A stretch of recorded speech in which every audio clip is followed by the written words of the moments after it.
स्वागत है आपका 4 टीवी न्यूज पर। मैं हूं साज करते बुलेटिन की ओर उत्तराखंड से खबर सामने आ रही, जहां उत्तराखंड में राष्ट्रीय स्वास्थ्य मिशन यानी एनएचएम द्वारा गर्भवती महिलाओं के लिए 10 फरवरी तक पल्स एनीमिया अभियान चलाया जा रहा है। इसके तहत गर्भवती महिलाओं को एनीमिया से मुक्त कराने के लिए काम किया जा रहा है। एनएचएम के मिशन निदेशक स्वाति सिंह भदौरिया ने कहा कि गर्भवती महिलाओं को समय पर एनीमिया का उपचार न दिया जाए तो उनके प्रसव के दौरान उनकी जान पर खतरा हो सकता है, साथ ही अन्य तरीके से परेशानी भी आ सकती है और इन समस्याओं को दूर करने के लिए अभियान चलाया जा रहा है।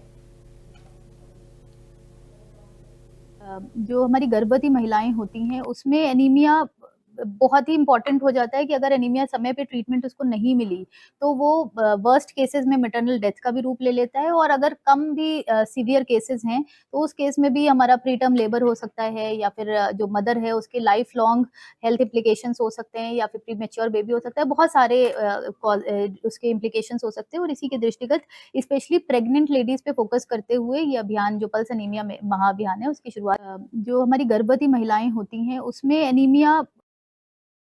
उत्तराखंड में बीजेपी को मार्च के पहले हफ्ते में नया प्रदेश अध्यक्ष मिल सकता है। निकाय चुनाव में जिस तरीके से स्थगित हुई संगठनिक चुनाव प्रक्रिया को एक बार फिर गति मिल गई है। पार्टी ने मंडल और जिला स्तर पर अध्यक्षों की नियुक्ति की जो प्रक्रिया है उसकी शुरू कर दी है और 28 फरवरी तक पूरी हो जाएगी।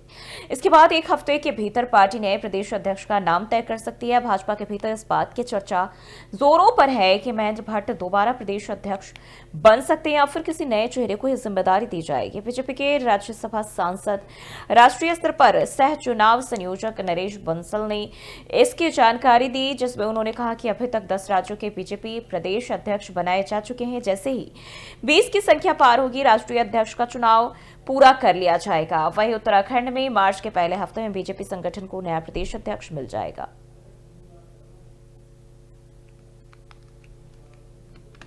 अब इस चुनाव के बाद जल्दी से प्रक्रिया होगी। मुझे लगता है कि काफ़ी राज्यों का चुनाव फरवरी के अंत तक हो जाएगा, और जब हमारे संविधान के अनुसार आधे राज्यों का प्रदेश अध्यक्ष का चुनाव हो जाता है तब राष्ट्रीय अध्यक्ष जी का चुनाव होता है। जैसे ही वो चुनाव होगा तो वो प्रक्रिया प्रारंभ हो जाएगी। सर, अभी तक कितने राज्यों में अगर कहा जाए तो अभी तक 10 राज्यों में चुनाव हो चुका है। 10 राज्यों में प्रदेश अध्यक्ष का चुनाव हो चुका है। अब इस चुनाव के बाद जल्दी से प्रक्रिया होगी।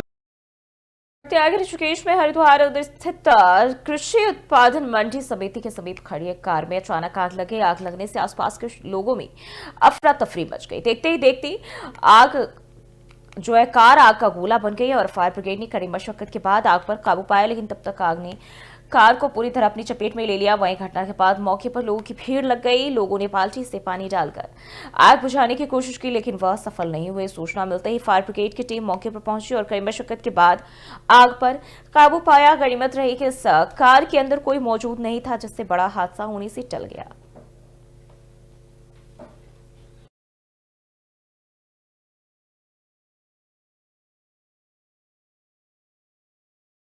और लक्ष्मण झूला थाना क्षेत्र में अपने दोस्तों के साथ घूमने पहुंचा युवक की गंगा में डूबने से मौत हो गई। सूचना मिलते ही लक्ष्मण झूला थाने से पुलिस और एसडीआरएफ की टीम मौके पर पहुंची। दोस्तों से जानकारी लेने के बाद एसडीआरएफ के गोताखोरों ने गंगा की गहराई में युवक की खोजबीन शुरू की। करीब आधे घंटे बाद बेहोशी की हालत में वैभव को बाहर निकाला, जिसे आनंद फानन में राजकीय चिकित्सालय ऋषिकेश लाया गया, जहां डॉक्टरों ने जांच के बाद वैभव को मृत घोषित कर दिया। वहीं पुलिस ने शव को कब्जे में लेकर पोस्टमार्टम के लिए भेज दिया। एसडीआरएफ के इंस्पेक्टर कविंद्र सजवाण का कहना है कि घटना की जानकारी परिजनों को दे दी गई है। मृतक मूल रूप से बड़ौत बागपत उत्तर प्रदेश का रहने वाला है, जो गाजियाबाद में बीटेक सेकेंड ईयर की पढ़ाई कर रहा था।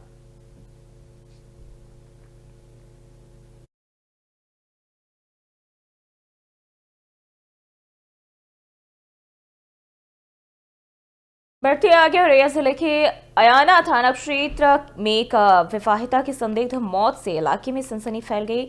भौतापुर निवासी सुप्रिया का शव रविवार को साड़ी के फंदे से लटका मिला। घटना की जानकारी मिलते ही परिजनों में कोहराम मच गया। मौके पर पहुंची पुलिस ने जांच में पाया कि मृतका की आंखें खुली हुई थी और शरीर पर कोई चोट के निशान नहीं मिले। सीओ भरत पासवान ने बताया कि प्राथमिक जांच में मामला आत्महत्या का लग रहा है, हालांकि मौत के कारणों की जांच की जा रही है। ग्राम भौतापुर में एक विवाहिता सुप्रिया पुत्री मनोज कुमार दोहरे उम्र लगभग 24 वर्ष ने अपनी ही मायके में संदिग्ध परिस्थितियों में फांसी लगाकर आत्महत्या कर ली है। इस सूचना पर प्रभारी निरीक्षक अयाना मैफोर्स, फोरेंसिक की टीम, महिला मजिस्ट्रेट तथा मैं सीओ अजितमल मौके पर पहुंच गया था। नियमानुसार वीडियोग्राफी कराते हुए मृतका के शव को नीचे उतरवाया गया। महिला पुलिसकर्मी द्वारा निरीक्षण किया गया। किसी प्रकार की चोट आदि के निशान नहीं मिले हैं। प्रथम दृष्टया जांच से फांसी लगाकर आत्महत्या किए जाने की पुष्टि हो रही है।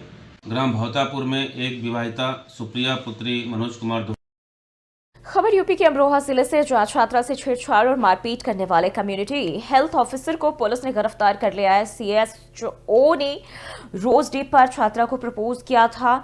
लड़की ने मना कर दिया तो उसने लड़की के साथ छेड़छाड़ कर उसे धक्का दिया, साथ ही मारपीट भी की। इसके बाद लड़की को छोड़कर कार में बैठकर चला गया और इस पूरी घटना का वीडियो भी सामने आया। पीड़िता की शिकायत पर पुलिस ने आरोपी के खिलाफ केस दर्ज कर 24 घंटे में उसे गिरफ्तार कर लिया है। पुलिस ने आरोपी को जेल भेज दिया है।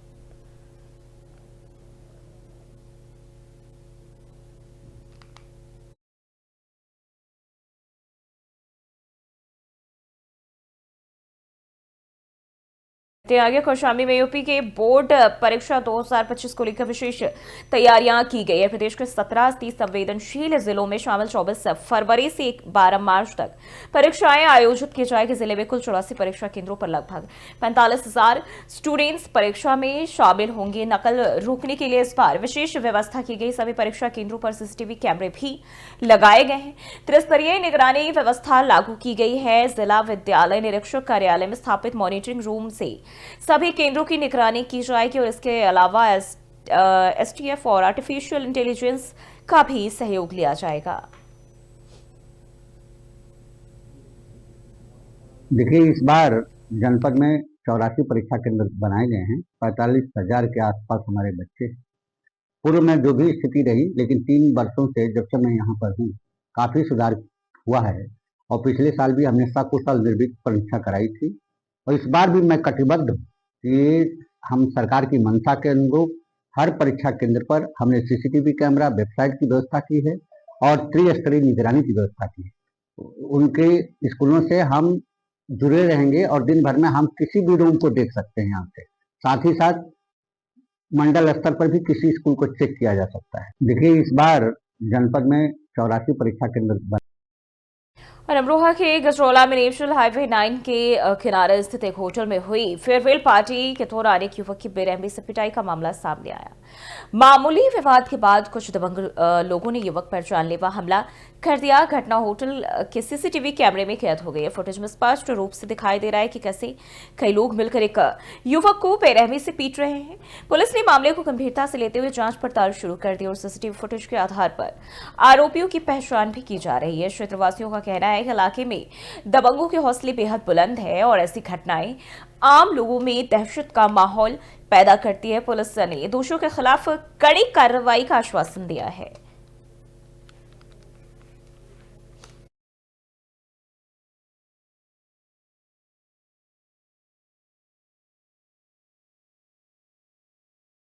बढ़ते आगे यूपी विधानमंडल का बजट सत्र 18 फरवरी से शुरू होने जा रहा है। राज्यपाल आनंदीबेन पटेल द्वारा 18वीं विधानसभा का साल 2025 का प्रथम सत्र 18 फरवरी से आहूत किया जा रहा है। विधानसभा सचिवालय ने रविवार को इसकी अधिसूचना जारी कर दी है। सत्र की शुरुआत राज्यपाल के अभिभाषण से होगी।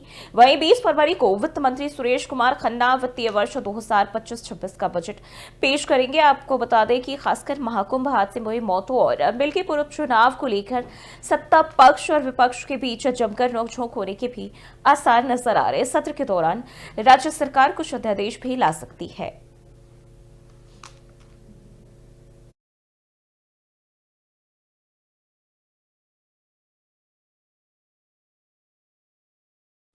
और मेरठ के थाना प्रतापपुर क्षेत्र के घोपला गांव के जंगल में युवक का शव पेड़ पर लटका हुआ मिला। शव को पेड़ पर लटका देखकर ग्रामीणों में दहशत का माहौल बन गया है। गांव के लोगों ने पुलिस को सूचना दी और पुलिस ने शव को पोस्टमार्टम के लिए भेज दिया। जंगल में एक युवक का संदिग्ध परिस्थितियों में शव मिलने से हड़कंप मच गया। शव मिलने की सूचना पर पहुंची पुलिस ने घटनास्थल की जांच में पाया कि देर रात परिवार के बीच झगड़े होने के चलते युवक ने आत्महत्या कर ली है।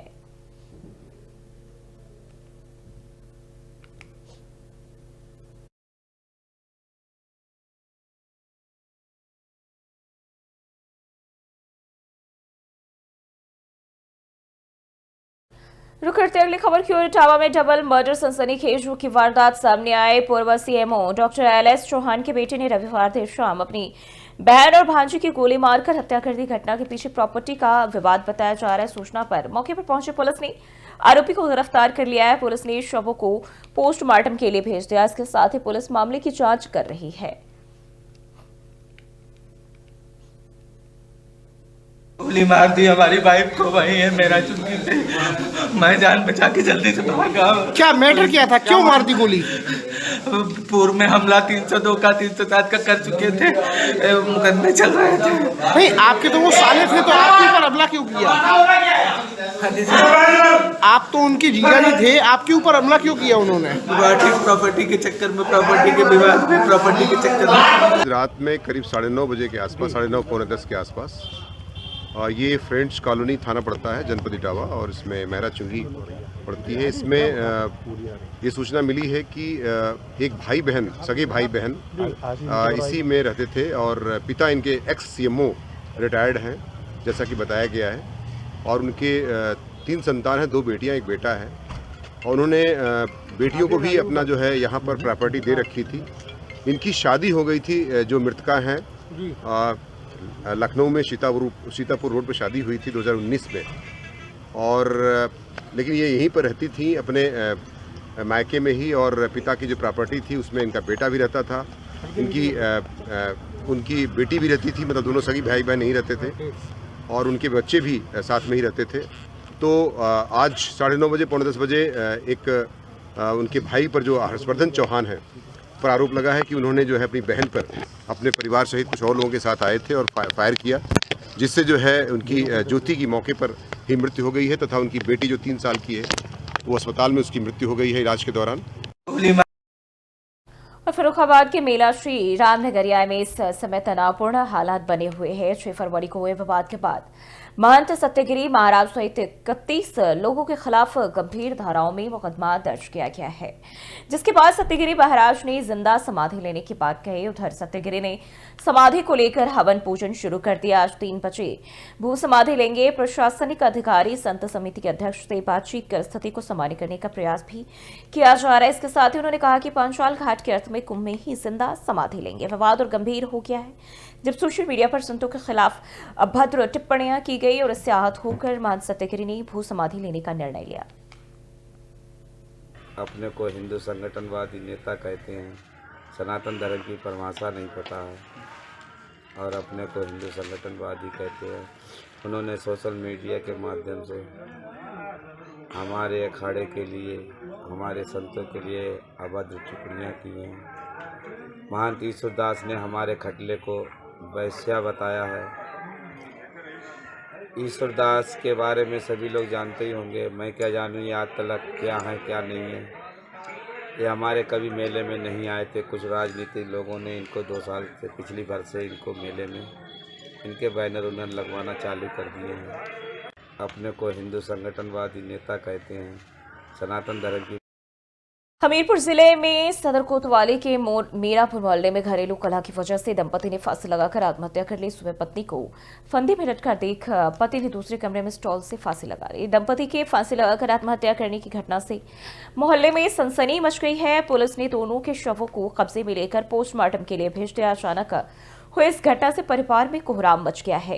रामू दिहाड़ी मजदूरी करके अपने परिवार का भरण पोषण करता था।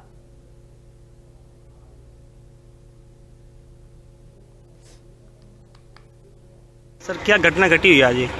ये थाना कोतवाली नगर में मीरापुर में रामू वर्मा तथा उनकी पत्नी रूबी वर्मा ने अपने घर में अलग अलग कमरों में फांसी लगा दी। पुलिस ने ताला तोड़ के इन दोनों का शव बाहर निकाला है। अभी पंचायतनामा और पोस्टमार्टम की कार्रवाई कराई गई और एक गिरफ्तारी कर रही। सर क्या कारण निकल रहा है इसमें? ऐसा प्रतीत हो रहा है कि घरेलू विवाद के कारण दोनों ने गुस्से में आकर फांसी लगाई। सर क्या घटना घटी हुई आज? ये थाना कोतवाली नगर में मीरापुर में। बढ़ते आगे कासगंज जिले की नगला चीटा के पास पुलिस ने बड़ी सफलता हासिल करते हुए 2 शातिर लुटेरों को गिरफ्तार किया है। इन अपराधियों ने जिले में 2 बड़ी लूट की वारदातों को अंजाम दिया था। पुलिस ने आरोपियों के पास से लूट का माल, अवैध हथियार और घटना में इस्तेमाल की गई बरामद सामान भी बरामद किए हैं। मुठभेड़ दौरान एक लुटेरे के पैर में गोली भी लग गई, जिसके चलते आरोपी घायल हुआ। पुलिस ने घायल लुटेरे को इलाज के लिए अस्पताल में भर्ती करा दिया है। कासिम कोतवाली में जो मुठभेड़ हुई है, क्या है पूरा मामला? देखिए, यहाँ आज रात लगभग 12 से 12:30 के बीच में थाना कोतवाली पुलिस के द्वारा कोतवाली से सहावर जाने वाले रोड पर चेकिंग अभियान चलाया जा रहा था, जिसमें कि देखा गया कि 2 बाइक पर 5 सवार लोग संदिग्ध लगे और वो इस तरफ आ रहे थे। जब उन्हें रोकने का प्रयास किया गया तो उसमें से एक बाइक पर 3 सवार थे, जो कि तुरंत यू टर्न लेकर बाइक को स्पीड करके वापस कोतवाली की तरफ भाग गए और जिस बाइक पर 2 लोग थे वो नगला चिट्टा जाने वाले पतले रास्ते पर मुड़ने लगे, जिसमें कि बाइक फिसलने से उनकी बाइक गिर गई और घबराकर उन लोगों ने पुलिस टीम पर फायर कर दिया। जवाबी फायरिंग में एक व्यक्ति को पैर में गोली लगी है, जिसको उपचार हेतु अस्पताल रवाना किया गया है।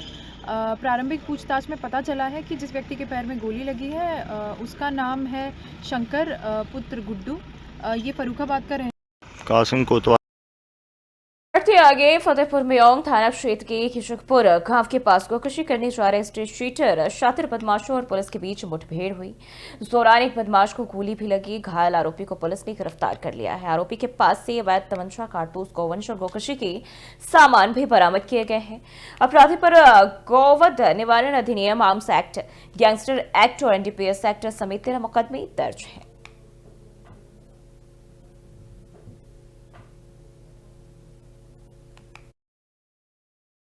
जनपद फतेहपुर में पुलिस अधीक्षक महोदय के निर्देशन में चेकिंग अभियान चलाया जा रहा था। इसी क्रम में थाना औंग पुलिस द्वारा औंग पुल के नीचे चेकिंग की जा रही थी। इसी दौरान मुखबिर खास से सूचना प्राप्त हुई कि एक व्यक्ति किचकपुर के जंगलों में गोकशी करने की फिराक में है। इस सूचना पर जब थाना औंग की पुलिस वहां मौके पहुंची, देखा कि किचकपुर के जंगलों में एक बच्चियां बंधी हुई है तथा एक व्यक्ति उसे काटने की फिराक में है। पुलिस टीम द्वारा जब घेराबंदी करके उसे पकड़ने का प्रयास किया गया तो पुलिस टीम बल्लेबाजी करके फायरिंग करने लगा। आंदोलन के साथ पुलिस टीम द्वारा की गई जवाबी फायरिंग में अभियुक्त के बाएं पैर में गोली लगी है। पूछताछ में उसने अपना नाम कबलू उर्फ इश्तियाक साना बफाती बताया। वह रजोड़ा कोड़ा थाना जहानाबाद का रहने वाला है। वह थाने का मजारी एचएस है, जिसके विरुद्ध 1 दर्जन से अधिक मुकदमे हैं और 7 किस्म का अपराधी है, जिसे इलाज हेतु नजदीक के CSC गोपालगंज में एडमिट कराया गया है। उससे कब्जे से 1 अदद तमंचा, 315 बोर, 1 अदद खोखा कारतूस, 1 अदद जिंदा कारतूस, गोकशी करने के उपकरण। खबर बिजनौर से सामने आ रही, जहां जिले के कीरतपुर पुलिस ने 3 दिन पहले हुई Muthoot Microfin limited finance company में 6 लाख की चोरी का खुलासा किया है। पुलिस ने चोरी में शामिल फाइनेंस कंपनी के मैनेजर, पूर्व मैनेजर, 2 बैंक कर्मचारियों को गिरफ्तार किया है। पुलिस ने पकड़े गए कंपनी के मैनेजर और चोरी में शामिल एक अन्य कर्मचारी से 5 लाख रुपए, 5,82,812 रुपए, घटना में इस्तेमाल 2 बाइक और लोहे का सपल भी बरामद किया है। थाना प्रभारी निरीक्षक राकेश कुमार का कहना है कि फाइनेंस कंपनी के मैनेजर और पूर्व मैनेजर, एक अन्य कर्मचारी और पूर्व मैनेजर का रिश्तेदार इसमें शामिल थे। चोरी में शामिल आरोपियों को जेल भेजा जा रहा है।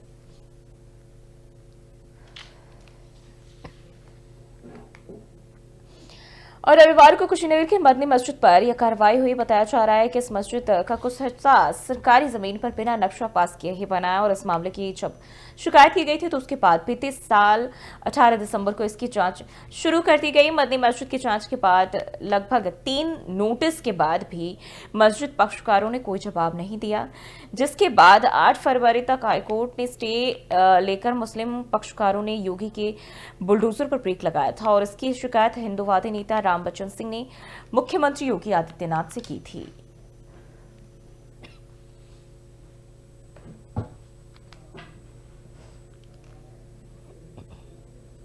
जालौन जिले में महिला ने कोतवाली के बाहर हाई वोल्टेज ड्रामा किया। पड़ोसियों के द्वारा मारपीट करने की शिकायत पर कार्रवाई न करने का आरोप लगाते हुए महिला ने हंगामा किया। महिला ने कोतवाली में तैनात दरोगा पर 20,000 रुपए की रिश्वत मांगने का आरोप लगाया है। महिला का हंगामा करते हुए वीडियो भी वायरल हुआ। वायरल जालौन के कोंज कोतवाली क्षेत्र का यह मामला बताया जा रहा है।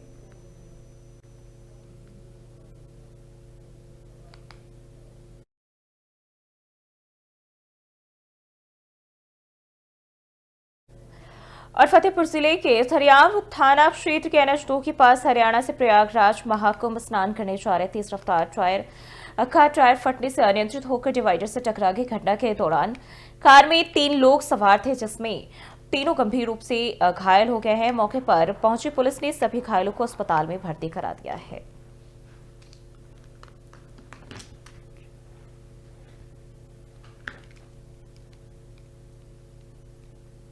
और फिलहाल के लिए बुलेटिन में बस इतना ही। बने रहिए 4 टीवी न्यूज के साथ।